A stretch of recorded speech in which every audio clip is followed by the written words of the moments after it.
తిమోతికి రాసిన మొదటి పత్రిక 6వ అధ్యాయము 11వ వచనం నుండి 16వ వచనం వరకున్న వాక్యాన్ని ఈరోజు మనం వినబోతా ఉన్నాము.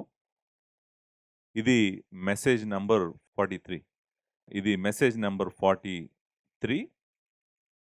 ఒకవేళ డైరెక్ట్‌గా మీరు ఈ మెసేజ్ వింటుంటే గనక ముందు చెప్పినటువంటి 42 మెసేజెస్ కూడా మీరు వింటే ఈ గ్రంథం అంతా గూడా మరి ఈ గ్రంథంలో ఉన్నటువంటి ప్రత్యక్షత అంతా గూడా మీకు అర్థమవుతుంది. మరి ఈ గ్రంథము యొక్క చివరి వచనాల్లోకి వచ్చాము. ఈ వచనాలు ఈరోజు మనం చూడబోయే వచనాల తర్వాత 4, 5 వచనాలు మాత్రమే ఉన్నాయి. సో, ఈ బుక్ లాస్ట్‌కి మనం వచ్చాము. దాదాపు ఒక సంవత్సరం రోజులు పట్టినట్టుంది ఈ గ్రంథంలో నుంచి మొదటి నుండి ఆఖరి వరకు రావటానికి. మరి ఈ సంవత్సరం అంతా గూడా దేవుడు మనల్ని అందరినీ భద్రం జేసి ఈ ప్రయాణంలో మరి మన గొప్ప దేవుడు ఎవరు? ఆయన కార్యాలు ఎలా ఉంటాయి అనేటువంటిది, అలాగే సత్యమునకు స్తంభమైనటువంటి సంఘము ఎలా ఉండాలి? సంఘాన్ని ఎలా నడిపించాలి? ఎవరు నడిపించాలి? ఏమి ఉండకూడదు? ఏమి ఉండాలి? అనేటువంటి అన్నీ గూడా చక్కగా మరి కాపరికి అపోస్తలుడు చెప్పుకుంటూ వచ్చాడు.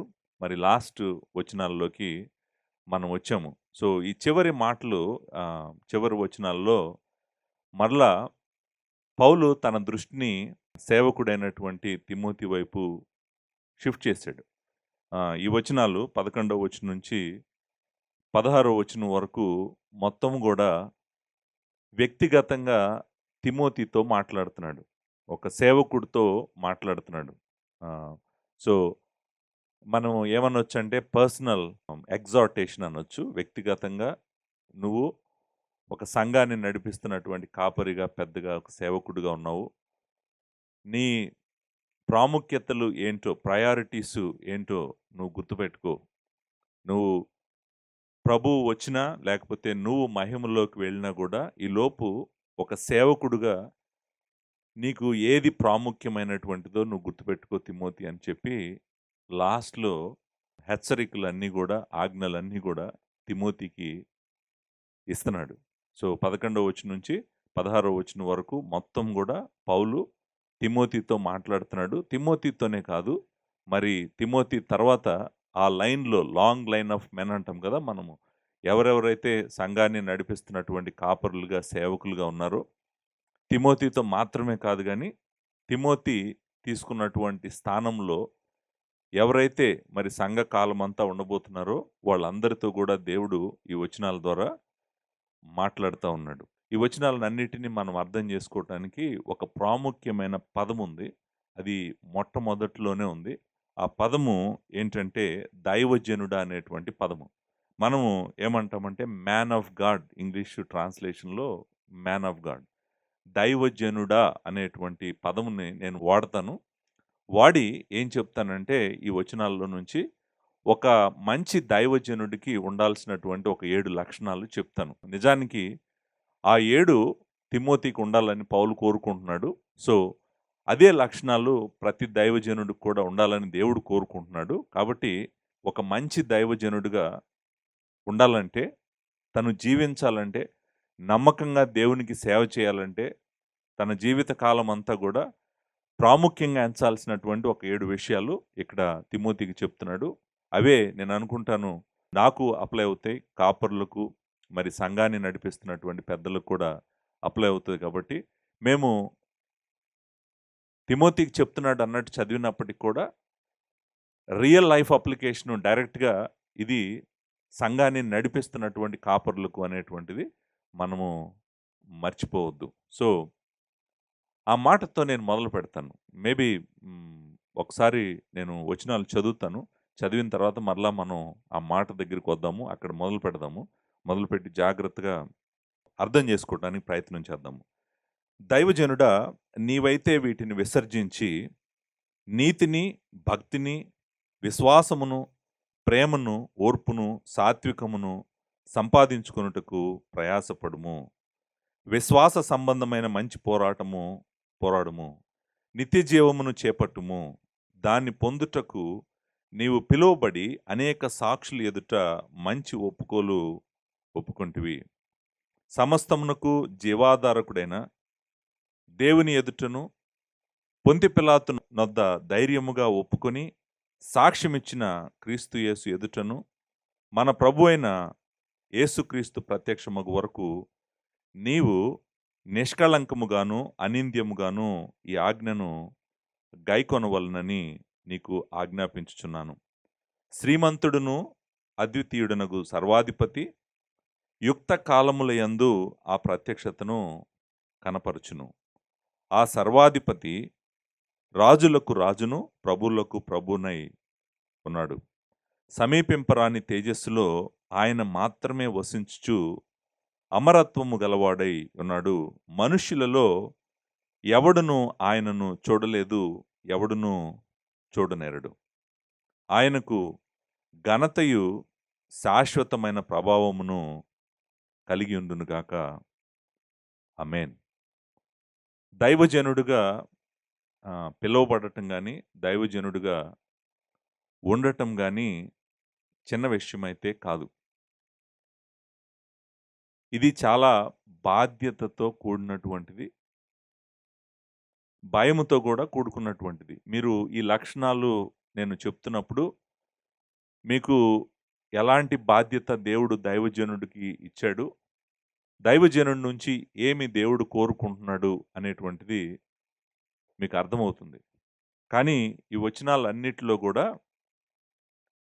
ప్రాముఖ్యమైనటువంటి విషయము ఏంటంటే, నేను ఆ 7 పాయింట్లు చెప్తాను కానీ ద మెయిన్ పాయింట్ ఏంటంటే, ఒక సేవకుడు దేవుని మీద ఆధారపడి దేవుని కొరకు పనిచేసేవాడై ఉండాలి. దీన్ని మనము ఇంగ్లీష్లో ఏమంటామంటే, his entire ministry he must build on the doctrine of God. అంటే దేవుని మీద తన పరిచర్య అంతా కూడా కట్టుకోవాలి. దేవుడే కేంద్రమై ఉండాలి, దేవుడే సమస్తమై ఉండాలి. తను పరిచారకుడుగా ఎవరికి ఉంటున్నాడంటే తను దేవునికి మాత్రమే పరిచారకుడుగా ఉంటున్నాడని తను గుర్తుపెట్టుకోవాలి. ఒక దైవజనుడికి అన్నిటికన్నా ప్రాముఖ్యమైనది ఏంటంటే అతనికి దేవుడు తెలియాలి. దేవుడు ఎవరో తెలియాలి.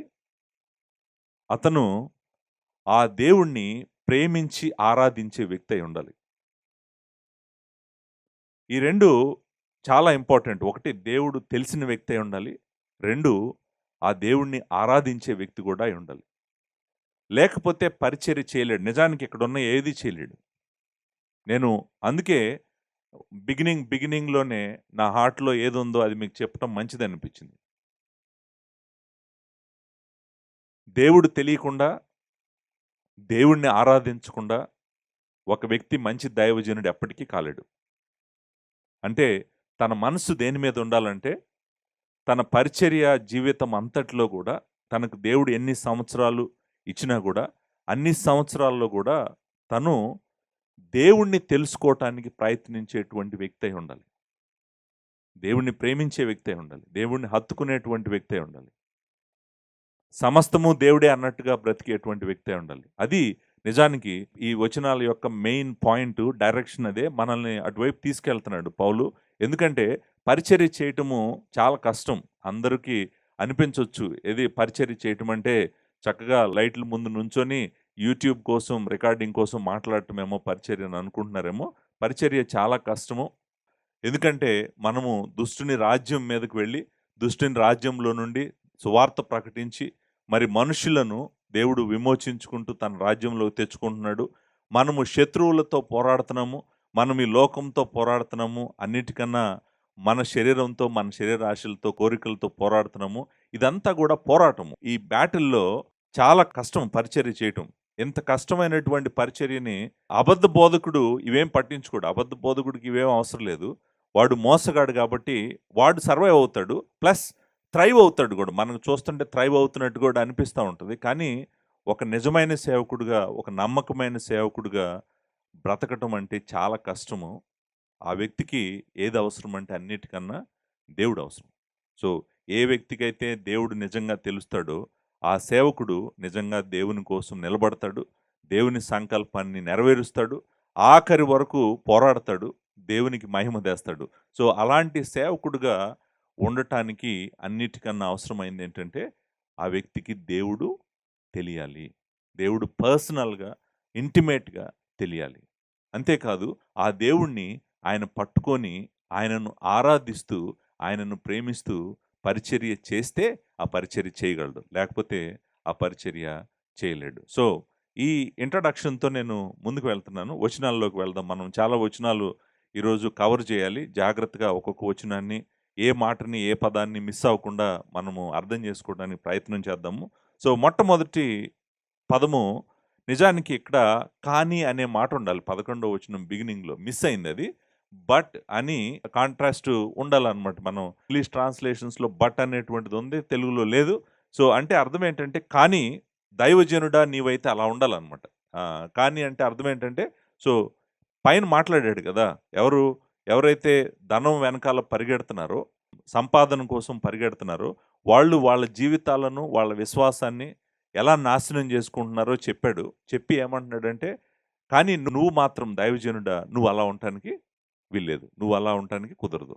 సో, ఆ కాంట్రాస్ట్‌ని, ఆ వ్యత్యాసాన్ని చూపించడం కోసం మరి గ్రీక్‌లో ఉన్నటువంటి ఆ పదము కానీ అనేటువంటి తెలుగు బైబిల్‌లో మిస్ అయింది.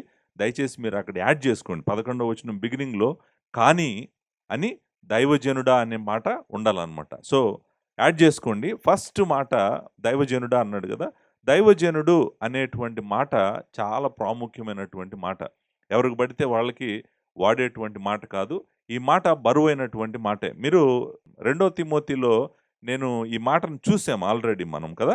2 తిమోతి 3 అధ్యాయం 16 వచనంలో ఈ మాట ఉంది కదా! దైవజనుడు సన్నద్ధుడై ప్రతి సత్కార్యమునకు అనే మాటను మనం చూసాం. దైవజనుడు అనేటువంటి మాటని నేను అక్కడ కూడా మెన్షన్ చేశాను. దైవజనుడు అనేటువంటి మాట నిజానికి పాత నిబంధన గ్రంథంలో దేవుడు అందరికి వాడినటువంటి మాట కాదది. ఎవరికి వాడాడంటే, ఎవరైతే దేవుడిని రిప్రజెంట్ చేస్తారో, దేవుని తరపున నిలబడి, దేవుని తరపున మాట్లాడతారో, దేవుని గురించి చెప్తూ, దేవుని దగ్గరికి రమ్మని మనుషులను బ్రతిమలాడుతూ పరిచర్య చేస్తారో, వాళ్ళకి వాడినటువంటి మాట అనమాట. అందరికి వాడినటువంటి మాట కాదు. ఈ మాట పాత నిబంధన గ్రంథంలో మోషేకి వాడాడు. మోషేని దైవజనుడు అని దేవుని వాక్యం పిలుస్తుంది. మ్యాన్ ఆఫ్ గాడ్ అనే సేమ్ మాట అనమాట. దైవజనుడికి వాడాడు. ఏలియాకు వాడాడు. ప్రవక్తలందరికీ దగ్గర దగ్గర దైవజనుడు అనేటువంటి మాట వాడటం జరిగింది.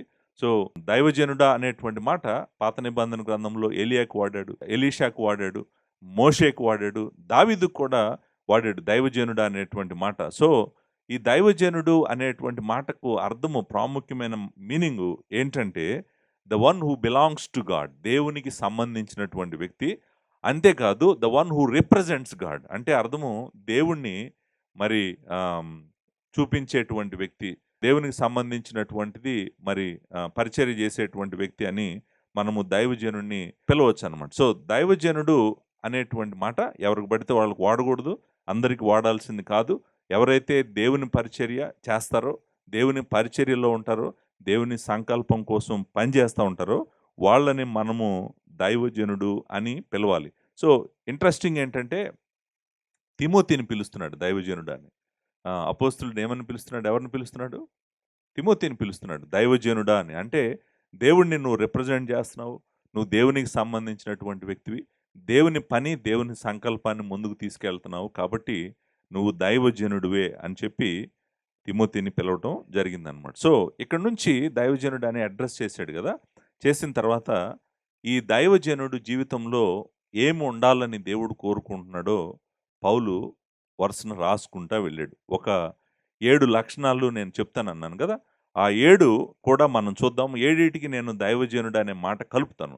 కలపటం వల్ల ఈ 7 కూడా మాట్లాడుతున్న దైవజనుడు గురించి అనేటువంటిది మనకి అర్థమవుతుందనమాట. సో, మొట్టమొదటిది దైవజనుడంట కొన్నిటిని విసర్జించాలంట. కొన్నిటిని విసర్జించాలి అని ఉంది కదా! దైవజనుడు మొట్టమొదటి పాయింట్ ఏంటంటే దైవజనుడు విడిచిపెట్టాల్సినవి కొన్ని ఉన్నాయంట. సో, ఆ విడిచిపెట్టాల్సినవి లేకపోతే ఏమంటాం మనము విసర్జించాల్సినవి అని మనం అనొచ్చు. సో, ఏమంటున్నాడు ఇక్కడ చూడండి 11వ వచనంలో, "నీవైతే వీటిని విసర్జించి" అన్నాడు కదా! నిజానికి విసర్జించి అనేటువంటి మాట వెనకాల ఉన్నటువంటి మాట ఏంటంటే విడిచి పారిపోము. నిజానికి ఫుట్‌నోట్ రాసాడక్కడ.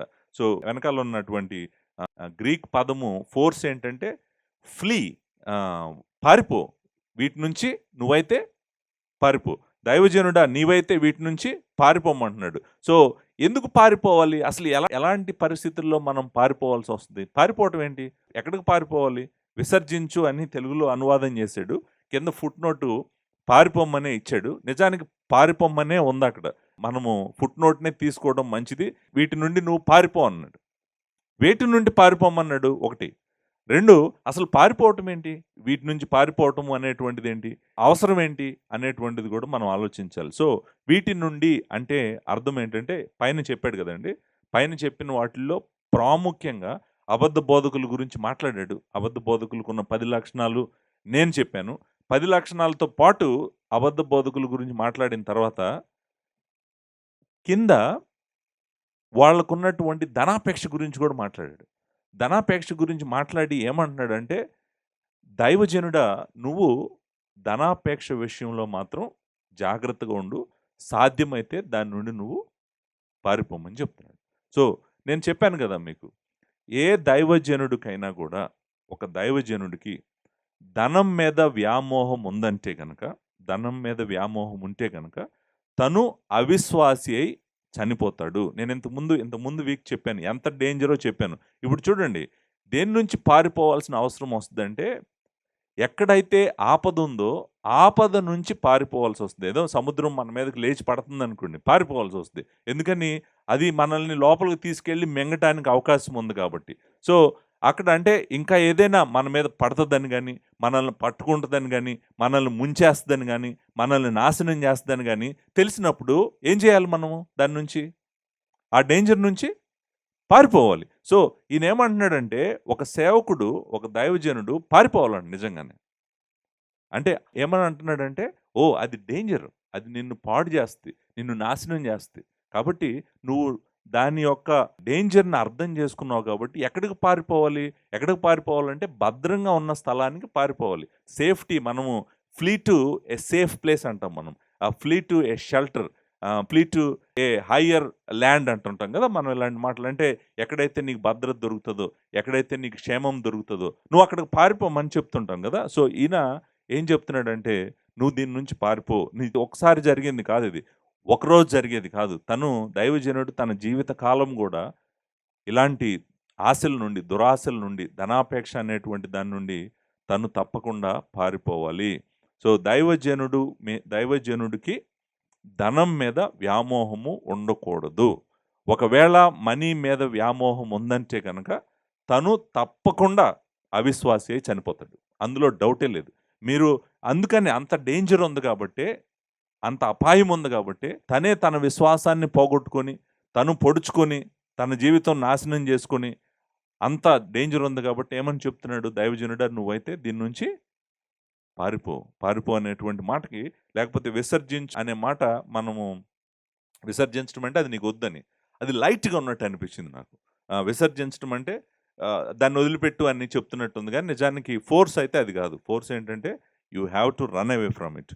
అండ్ ఇంకొక డైరెక్షన్‌లో భద్రత వైపు నువ్వు పరిగెట్టాలి అనేటువంటి మాటగా చెప్పటం జరిగిందనమాట. సో, వీటిని విసర్జించి వీటిని అనే మాట అన్నాడు కాబట్టి నేను అనుకుంటాను ధనాపేక్ష మాత్రమే కాదు, మనము కొంచెం వెనక్కెళ్ళి చూడాలి. వేటినైతే వదిలిపెట్టమన్నాడో వాటన్నిటిని చూడాలి. నేను చాలా మాట్లాడాను. దయచేసి మీరు ఒకవేళ డైరెక్ట్‌గా ఈ మెసేజ్ వింటున్నట్టయితే లాస్ట్ 2 మెసేజెస్ వింటే మీకు అర్థమవుతాయి. ఏది ప్రయారిటీస్ అయి ఉండాలి దైవ సేవకుడికి, ఏది ప్రయారిటీస్ అయి ఉండకూడదు, వేటేటిని విడిచిపెట్టాలనేటువంటిది మీకు అర్థమవుతుందనమాట. సో, మొట్టమొదటిది దైవజనుడు విడిచిపెట్టాలి. దైవజనుడు విడిచిపెట్టాల్సింది ఏంటో చెప్పాడు. నంబర్ 1. నంబర్ 2 రెండోది ఆయన విడిచిపెట్టడం మాత్రమే కాదంట, దైవజనుడు ఏమంటారు వెంటాడాల్సినవి ఉన్నాయంట. రెండో పాయింట్ ఏంటంటే దైవజనుడు వెంటాడాల్సినవి ఉన్నాయి. వెంటాడుము అనే మాట మీకు ఫుట్‌నోట్‌లో ఉంది కదా!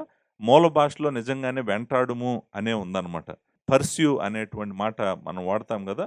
సో, వెంటాడుము అన్నాడు. ఇక్కడ ఏమన్నాడు అంటే ప్రయాసపడుము అని అనువాదం చేశాడు కదా తెలుగు బైబిల్‌లో. అనువాదం చేసి ఫుట్ నోటు వెంటాడుము అని ఉంది కదా! నిజానికి వెంటాడుము అని ఉందనమాట. అంటే ఏంటంటే వాటెనకాల పరిగెట్టడం అనమాట. సో, అదిగో వీటెనకాల పరిగెట్టు. దీని నుంచి దూరంగా పరిగెట్టు. వీటిని పట్టుకోవటానికి పరిగెట్టు అనేటువంటి అర్థం అనమాట. సో, ఏంటంట ప్రయాసపడమంటున్నాడు, లేకపోతే వెంటాడమంటున్నాడు. సంపాదించుకొనుటకు అనే మాట మనం ఇక్కడ చూస్తాం కదా! సాత్వికమును సంపాదించుకొనుటకు ఇక్కడ ఒక 6 ఉన్నాయి. ఈ 6 సంపాదించుకోవటానికి నువ్వు ప్రయాసపడమంటున్నాడు. సో, కొన్నిటిని విసర్జించమంటున్నాడు. ఇక్కడ ఒక 6 లక్షణాలు ప్రాముఖ్యంగా చెప్పాడు. వాటిని నువ్వు సంపాదించుకోమన్నాడు. ఏంటి ఆ 6 లక్షణాలు? మీరు చూశారు కదా! నీతి, భక్తి, విశ్వాసము, ప్రేమ, ఓర్పు, సాత్వికము. నిజానికి నాకేమనిపించిందంటే ఈ 6 లక్షణాలు చదివినప్పుడు ఒక్కొక్క లక్షణం ఒక మెసేజ్. అంటే వీటి ప్రాముఖ్యత నేను వివరించాలనుకోండి. Each character is a one message itself. So, కానీ నేను అనుకుంటాను ఇక్కడ విషయము అంత ఫోర్స్ అవసరం లేదు నిజానికి. ఎందుకంటే ఆయన భక్తి గురించి చాలా సార్లు మాట్లాడాడు ఇప్పటివరకు. తర్వాత ప్రేమ గురించి మాట్లాడాడు. సో, ఇవన్నీ కూడా ఒక దైవజనుడికి అన్నిటికన్నా ప్రాముఖ్యమైనటువంటి లక్షణాలు. చాలా ప్రాముఖ్యమైన లక్షణాలు. తన జీవితంలో వీటిని సంపాదించుకోవాలి, వీటిని అమర్చుకోవాలి. ఏంటి ఈ లక్షణాలు అని చూసామనుకోండి. మొట్టమొదటిది నీతి అనేటువంటిది. నీతిని మనము దానముగా పొందాము దేవుడి దగ్గర నుంచి, కరెక్టే. క్రీస్తు యొక్క నీతిని మనం ఉచితంగా పొందాము, కరెక్టే. కానీ క్రీస్తు యొక్క నీతి మనకు ఇవ్వటం మాత్రమే కాదు కానీ దేవుడు మనల్ని ఆయన ఎదుట నీతిమంతులుగా నడవమని చెప్తున్నాడు. నీతిమంతుడు అంటే అర్థం ఏంటంటే ఎప్పుడు రైటే చేస్తాడు, రాంగ్ చేయడు. అతను నీతిమంతుడు. అంటే నీతి న్యాయములతో అనే మాట వాడుతుంటాం కదా మనం. అంటే అర్థం ఏంటంటే దేవుని ఎదుట నువ్వెప్పుడు తప్పు చేయకూడదు, నువ్వెప్పుడు రైటే చేయాలి. అది నీతిని జరిగించడం అంటే. నీతి అనేటువంటి మాటకి డూయింగ్ రైచియస్నెస్ అంటాం కదా, right, doing right, not doing wrong. That is what righteousness means. అంటే నీతి అనే మాటకి అర్థం అది. రెండోది భక్తి. అంటే మీకు తెలుసు, నేను మొన్న 2 వీక్స్ బ్యాక్ నేను ఎక్స్ప్లెయిన్ చేశాను. గాడ్లీనెస్ అంటే అర్థం ఏంటంటే దేవుని కన్నుల క్రింద దేవునికి ఇష్టమైనటువంటి జీవితం జీవించడమే భక్తి అంటే. దేవునికి భయపడుతూ, దేవుణ్ణి గౌరవిస్తూ, ఆయన కన్నుల క్రింద భయము లేకుండా ధైర్యముగా, పరిశుద్ధంగా, పవిత్రంగా జీవించాలని ప్రయత్నం చేయటమే భక్తి జీవితం అంటే. భక్తి అనేటువంటి మాటకి అర్థము అదనమాట. సో, మొట్టమొదటిది ఆయన ఎదుట మనం నీతిమంతులుగా నడవాలి. నిజంగా నీతిమంతుడిలాగా ఆయన ఎదుట, ఆయన కన్నుల ఎదుట నడవాలి. ఆయన కన్నుల ఎదుట భక్తి కలిగిన వారంగా మనం నడవాలి. అంతేకాదు ఆయన యందు సంపూర్ణ విశ్వాసం గలవారంగా కూడా నడవాలి. చూడండి, చాలామంది జీవితాలలో నీతి లేకపోవటానికి, భక్తి లేకపోవటానికి కారణం విశ్వాసం లేకపోవటమే. అంటే దేవుణ్ణి వాళ్ళు నమ్మట్లేదు. దేవుణ్ణి నమ్మట్లేదు, దేవుని శక్తిని నమ్మట్లేదు, దేవుని కార్యాలను నమ్మట్లేదు. దేవుణ్ణి నమ్మనప్పుడు మనము భక్తిలో ఎదగము, నీతిలో కూడా ఎదగము. సో, విశ్వాసంలో ఎదగాలి. దయచేసి మీరు గుర్తుపెట్టుకోండి, మనము దేవుణ్ణి నమ్ముకున్న రోజు మన విశ్వాసం ఉంచే నమ్ముకున్నాం, కరెక్టే. కానీ మన విశ్వాసము దినదినము గ్రో అవ్వాలి.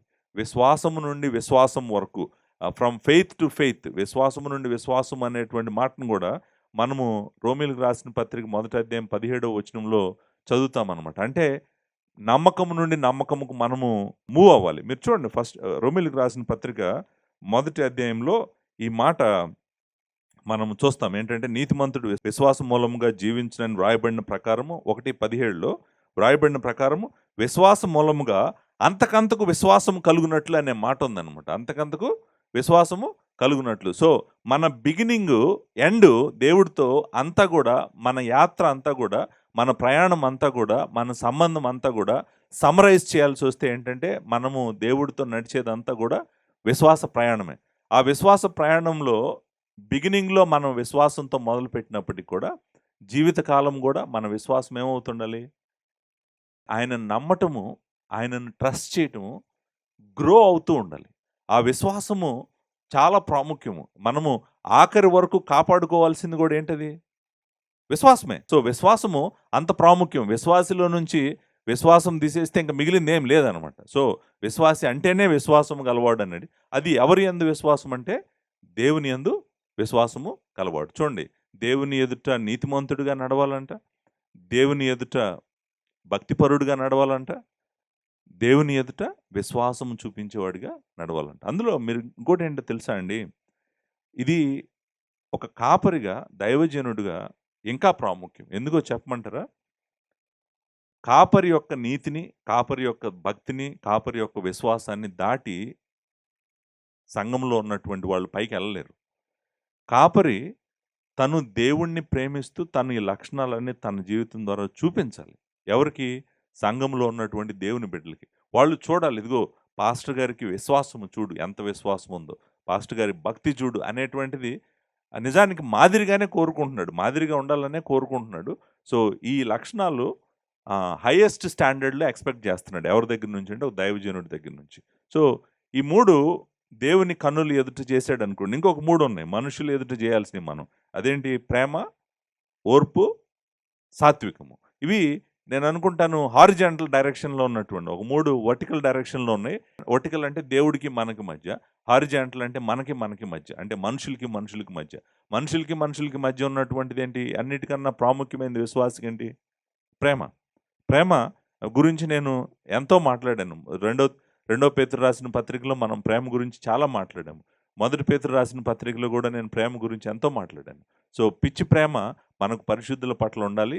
ఆ ప్రేమలో ముందు మొట్టమొదట దైవజనుడికే ఉండాలి. ప్రేమ, తర్వాత ఓర్పు, ఓర్చుకోవటం అని మనం పేషెన్స్ అనే మాట చాలా సార్లు వాడతాం గదా! స్టెడ్‌ఫాస్ట్‌నెస్ ఆర్ పేషెన్స్ అని.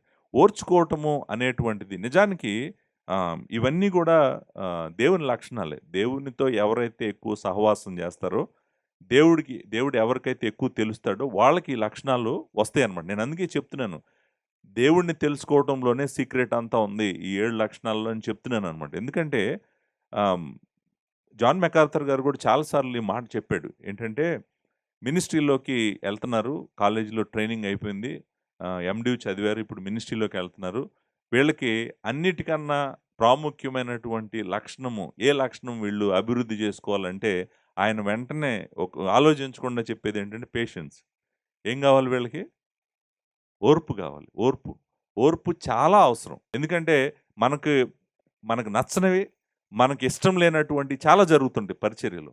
అవన్నీ జరుగుతున్నప్పుడు రియాక్ట్ అవుతా ఉన్నామనుకోండి, లేకపోతే పాపం చేస్తా ఉంటారు, లేకపోతే చేయకూడనిది చేస్తా ఉంటారు, మాట్లాడుతా ఉంటారు. ఇవన్నీ మాట్లాడుతా ఉన్నప్పుడు ఒక కాపరి ఎలా ఉండాలంటే అన్నీ ఓర్చుకునేవాడుగా ఉండాలి. తొందరపడి ఏమి చేయకుండా, తొందరపడి ఏమనకుండా తను సాధ్యమైనంత వరకు అన్ని పరిస్థితులను ఓర్చుకుంటూ జాగ్రత్తగా మందను ముందుకు తీసుకెళ్ళేవాడై ఉండాలి గానీ, ఊరికే ఓర్పు లేనటువంటి వాడిగా ఉండకూడదు. అది మంచి లక్షణం కాదు.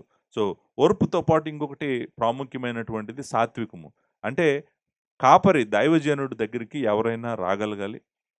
ఎవరైనా ఆయనతో కూర్చోగలగాలి, మాట్లాడగలగాలి. తర్వాత తన జెంటిల్‌నెస్ అంటే ఆ సాత్వికము కలిగినటువంటి హృదయము తను చూపించాలి. ప్రస్తుత పరిస్థితులు ఎలా ఉన్నాయంటే సాత్వికుడిగా ఉంటే అసలు పాస్టరే గాదు. ఇప్పుడు పరిస్థితులు డిఫరెంట్‌గా ఉన్నాయి గానీ, దేవుడు కోరుకుంటుందేదో మనం అదే చేయాలి. అదేంటంటే సాత్వికము, హ్యూమిలిటీ, హంబుల్‌నెస్ అంటారు గదా! వేరే వాళ్ళ పాదాల దగ్గరికి వెళ్ళగలిగేటువంటి వాడై ఉండాలి. వేరే వాళ్ళ పాదాలు కడగగలిగిన వాడు కూడా అయి ఉండాలి. ఎందుకంటే నిజానికి దేవుడు అలాంటి జీవితమే కోరుకుంటున్నాడు. తన కుమారుడు గూడా ఒక సేవకుడుగా అదే మాదిరిని మన ముందుంచెళ్ళాడు. సో, అలాంటి హంబుల్ హార్ట్ ఒక సేవకుడికి ఉండాలని కోరుకున్నాడు. చూడండి, ఈ 6 లక్షణాలు ఒక సేవకుడు కోరుకున్నాడనుకోండి. అంటే నీతి, భక్తి, విశ్వాసము, ప్రేమ, ఓర్పు, సాత్వికం. ఈ 6 లక్షణాలు ఒక దైవజనుడిలో ఉన్నాయనుకోండి. ఏమంటున్నాడు? లేకపోతే వెంటాడమంటున్నాడు. లేకపోతే ఏం చేయమంటున్నాడు? వాటి కోసం పరిగెట్టమంటున్నాడు. సో, ప్రయారిటీగా తీసుకోమంటున్నాడు. ఇవి హై ప్రయారిటీ నీకు. నువ్వు దైవజనుడిగా ఉండాలంటే ఇవి చాలా ఇంపార్టెంటు. వీటిని నువ్వు చేయటానికి ప్రతి ప్రయత్నము చేయని చెప్తున్నాడు. కాబట్టి ఈ ప్రయారిటీయా కాదా అనేటువంటి క్వెషన్ లేదింక. ప్రయారిటీ అని చెప్తున్నాడు. ప్రయారిటీగా తీసుకోవాలి. తీసుకొని వాటిని పొందటానికి, వాటిని సంపాదించుకోవడానికి ఒక దైవజనుడు ప్రతి ప్రయత్నము చేయాలి. అర్థమైందండి? సో, చేయాలి. నేననుకుంటాను తిమోతికి అదే చెప్తున్నాడు. నేను గూడా అదే చేయాలి.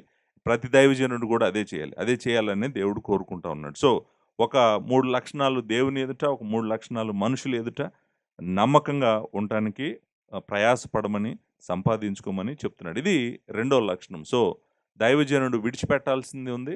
దైవజనుడు వెంటాడాల్సినవి కూడా ఉన్నాయి. సో, ఏమేమి వెంటాడాలో చెప్పాడు. మూడోది దైవజనుడు పోరాడాలంట. మూడోదేంటి? దైవజనుడు పోరాడాలి. దేనికి పోరాడాలి? పోరాటము అనేటువంటిది ఇది స్పోర్ట్స్ మెటఫోర్ అంటాం కదా! పోరాటమే. ఇప్పుడు మీరు క్రీడల్లోకి ఎళ్లారనుకోండి, ఏ క్రీడల్లోకి ఎళ్ళినా కూడా పోరాడాలి. పోరాడకుండా మీరేమి గెలవలేరు కదా! ఎవరితోనైనా అపోజిట్ పర్సన్‌తో మీరు పోరాడాలి. సో, దగ్గర దగ్గర అదే పిక్చర్ అనమాట. అదే ఇమేజ్ ఇక్కడ వాడినటువంటి ఇమేజ్. సో, దైవజనుడు విడిచిపెట్టేవాడుగా ఉండాలి. దైవజనుడు వెంటాడేవాడిగా ఉండాలి. అంతేకాదు దైవజనుడు పోరాడాలి. పోరాడేవాడిగా ఉండాలి. ఇప్పుడు చూడండి, దానికి ఇక్కడ ఏమంటున్నాడంటే, విశ్వాస సంబంధమైన మంచి పోరాటము పోరాడుము. విశ్వాస సంబంధమైన మంచి పోరాడుము అంటే ఏమని అర్థం చేసుకోవాలి? అంటే నువ్వు ఒక విశ్వాసిగా మంచి పోరాటము పోరాడు. నువ్వు నమ్మినటువంటి విశ్వాసాన్ని గట్టిగా పట్టుకొని, ఆ విశ్వాసాన్ని అందరికీ ప్రకటిస్తూ, ఆఖరి వరకు ఆ విశ్వాసం కొరకు పోరాడు అని చెప్తున్నాడా? లేకపోతే విశ్వాస సంబంధమైనటువంటిదంటే ఏంటంటే సత్యము గురించి పోరాడమంటున్నాడా? ఏంటి ఇక్కడ? అంటే ఎలా అర్థం చేసుకోవాలి? దేని గురించి పోరాడమంటున్నాడు?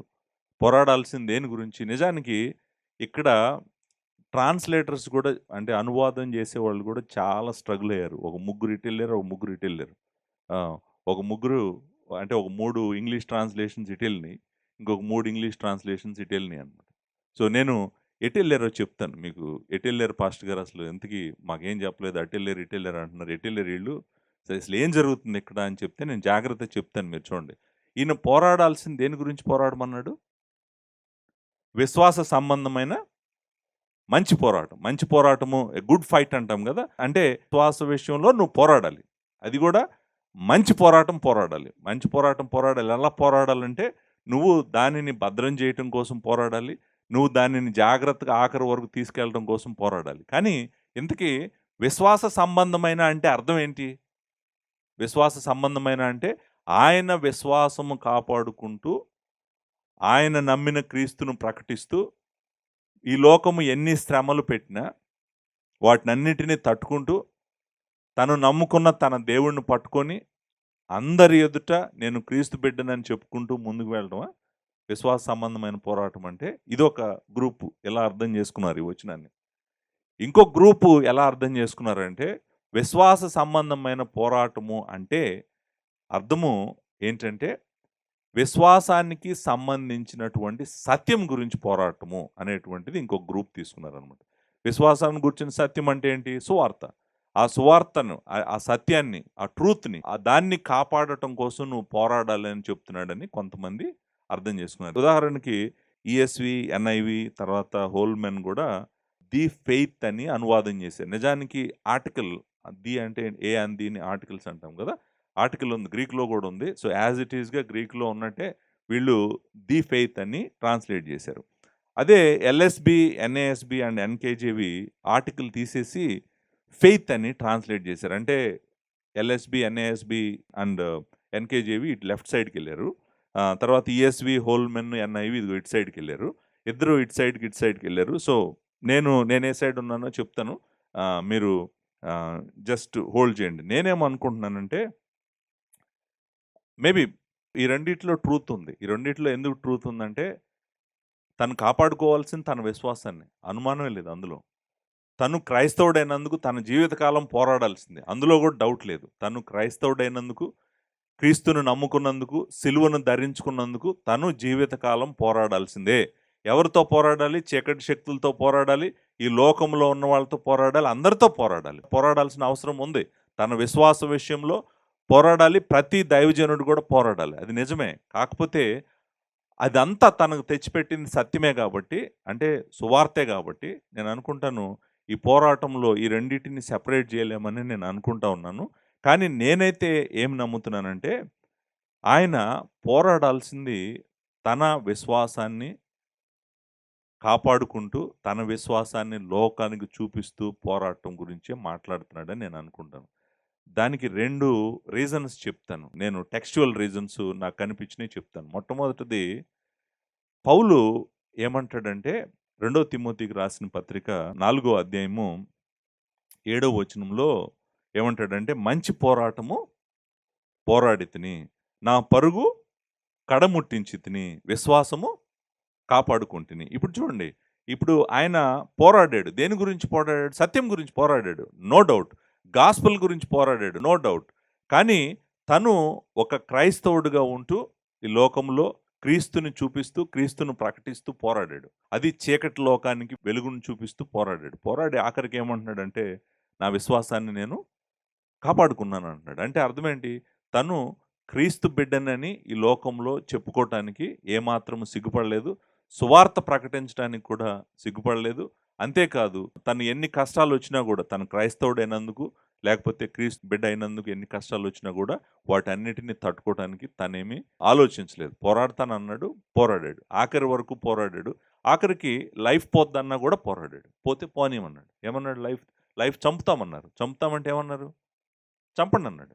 చంపండి, అయినా కూడా నేను మాత్రం ఇలానే చనిపోతాను, సత్యం కోసమే చనిపోతాను, నా విశ్వాసాన్ని నేను ఆఖరి వరకు కాపాడుకుంటాను అన్నాడు. అంతేకాదు, 1 తిమోతిలోనే చాప్టర్ 1లో మనము కొంతమంది వాళ్ళ విశ్వాస విషయమై ఓడబద్దలైపోయిందని చూస్తాం. మొదటి అధ్యాయం 19వ వచనంలో మనం ఈ మాటలు ఉంటాయి కదా, వాళ్ళ గురించి, అట్టి మనస్సాక్షిని కొందరు త్రోసివేసి విశ్వాస విషయమై ఓడబద్దలైపోయిన వారి వలె చెడి ఉన్నారనే మాట ఉంది కదా, వారిలో వాళ్ళిద్దరు పేర్లు కూడా ఉన్నాయన్నమాట. సో విశ్వాస విషయమై వాళ్ళు ఓడబద్దలైపోయిన వారి వల్ల చెడి ఉన్నారంటే అర్థం ఏంటి? విశ్వాస విషయమై అంటే అర్థం ఏంటి? అంటే వాళ్ళ పర్సనల్ ఫెయితే కదా, వాళ్ళ పర్సనల్ ఫెయితే పోయింది. అంటే వాళ్ళు దేవుణ్ణి నమ్ముకున్నవారు కాదు, ఇప్పుడు వాళ్ళు విశ్వాసంలో లేరు అనేటువంటిది కదా ఆ మీనింగ్. ఆల్రెడీ చూసాం మనం వచనాలు. సో నేను అనుకుంటాను, ఇక్కడ పౌలు దైవజనుడికి చెప్తుంది ఏంటంటే, నువ్వు క్రీస్తు బిడ్డగా ఏ విశ్వాసాన్ని అయితే నమ్మావో, ఏ విశ్వాసం అయితే కలిగి ఉన్నావో, ఏ సత్యం అయితే కలిగి ఉన్నావో ఆ సత్యము కోసము నువ్వు పోరాడాల్సిందే. చూడండి, ఇప్పుడు కూడా ఈ లోకంలో కూడా మనం ఉన్న పరిస్థితుల్లో కూడా మనము క్రీస్తుని ఎగతాళి చేసేటువంటి వాళ్ళు బోల్డంతమంది ఉన్నారు. క్రీస్తు బిడ్డలను మరి హింసించేటువంటి వాళ్ళు బోల్డంతమంది ఉన్నారు. సో ఇలాంటి పరిస్థితుల్లో నా విశ్వాసమును నేను చూపిస్తూ ఈ లోకానికి నా విశ్వాసం నేను చూపిస్తూ, అలాగే నా విశ్వాసాన్ని ప్రకటిస్తూ ఎంత పోరాడాలి? పోరాటమే, ఇదంతా కూడా పోరాటమే. కానీ ఏమంటున్నాడంటే, నువ్వు పోరాడాల్సిందే. నువ్వు మంచి పోరాటము ఆఖరి వరకు నువ్వు పోరాడాల్సిందే. సత్యం గురించి, విశ్వాసం గురించి నువ్వు పోరాడాల్సిందే. సో ఈ పోరాటము అవసరము. నేను అనుకుంటాను ప్రతి దైవజనుడు కూడా పోరాడతాడు, ఆఖరి వరకు పోరాడతాడు. పోరాటం నాకెందుకులే అని అనుకున్నాడు అనుకోండి, తను నిలబడలేడు, దైవజనుడిగా నిలబడలేడు, ఒక కాపరిగా నిలబడలేడు. సో ఎందుకంటే ఇది చీకటి శక్తులతో పోరాటము, మరి అవిశ్వాసులతో పోరాటము, రాజ్యాలతో పోరాటం. నిజానికి వీళ్ళైతే ఏకంగా ఎఫ్సి పట్టణంలో ఆ సంఘం స్టార్ట్ చేసి, ఎఫ్సి పట్టణంలో సంఘం నడిపించి ఆ రోమా సామ్రాజ్యాన్ని ఎదుర్కోవడం అంటే చిన్న విషయమేం కాదు. సో కానీ తిమోతికి ఏం చెప్తున్నాడు? నువ్వు పోరాడాలి అనేటువంటి మాట ఆయన అక్కడికి చెప్పాడు అనమాట. 4వ పాయింట్, దైవజనుడు విడిచిపెట్టాలి, దైవజనుడు వెంటాడాలి, దైవజనుడు పోరాడాలి. 4వ పాయింట్, దైవజనుడు చేపట్టాలంటే ఏమన్నాడండి? చేపట్టుము అన్నాడు కదా. చేపట్టము అంటే అర్థం ఏంటి? దాన్ని పట్టుకోవటం. మనం చేపట్టం అంటే టేక్ హోల్డ్ అంటాం కదా మనం ఇంగ్లీష్లో. అంటే ఇక్కడేమన్నాడు? నిత్య జీవమును చేపట్టుము, దాన్ని పొందుటకు నీవు పిలువబడి అనేక సాక్షుల ఎదుట మంచి ఒప్పుకొంటివి. 4వ పాయింట్ ఏంటంటే, నువ్వు నిత్య జీవాన్ని పట్టుకో. నిత్య జీవాన్ని పట్టుకో. ఇంట్రెస్టింగ్ ఏంటంటే, నిత్య జీవాన్ని ఎలా పట్టుకుంటాము? అంటే నిత్య జీవాన్ని పట్టుకో అనేటువంటి మాటకి, చేపట్టుము అనేటువంటి మాటకి అర్థము ఏంటి? నిత్య జీవాన్ని చేపట్టుము. ఏ నిత్య జీవం అంటే, దాన్ని పొందుటకు నీవు పిలువబడి అనేక సాక్షులు ఎదుట మంచి ఒప్పుకుంటివి అని అన్నాడు కదా. దీన్ని మనం అసలు ఎలా అర్థం చేసుకోవాలి? ఒకటి చూడండి, నిత్య జీవానికి ఈయన పిలువబడ్డాడంట. ఎవరు పిలిచారు? అంటే ఒక వ్యక్తి నిత్య జీవానికి రావాలంటే ఆ వ్యక్తి పిలువబడితేనే వస్తాడా? ఆన్సర్ ఏంటంటే, కాలింగ్ అంటాం కదా, దేవుడు పిలిచాడు అంటాం కదా. Divine calling is true. ఈ విషయంలో కూడా తిమోతికి కూడా ఏం చెప్తున్నాడంటే, తిమోతి నీ అంతట నువ్వు నిత్య జీవానికి రాలేదు. నువ్వు కావాలనుకుంటే, నువ్వు కోరుకుంటే నువ్వు నిత్య జీవానికి రాలేదు. నువ్వు నిత్య జీవానికి ఎలా వచ్చావో తెలుసా? దేవుడు నిన్ను నిత్య జీవానికి పిలిచాడు. ఆయన పిలిచిన పిలుపును నువ్వు విన్నావు. ఆ పిలుపుని నువ్వు అంగీకరించావు. ఏమనన్నావంటే, నాకు దేవుని కుమారుడి మరణము నేను నమ్ముతున్నాను. ఆయన సిలువలో చేసినటువంటి సిలువ యాగాన్ని నేను నమ్ముతున్నాను. ఆయన యందు నాకు పాప క్షమాపణ దొరుకుతుందని నేను నమ్ముతున్నాను. ఆయన మరణము మరి పునరుద్ధానాన్ని నేను నమ్ముతున్నాను. నాకు పాప క్షమాపణ ఉందని నమ్ముతున్నాను. ఇదంతా కూడా అందరి ఎదుట చెప్పాడంట.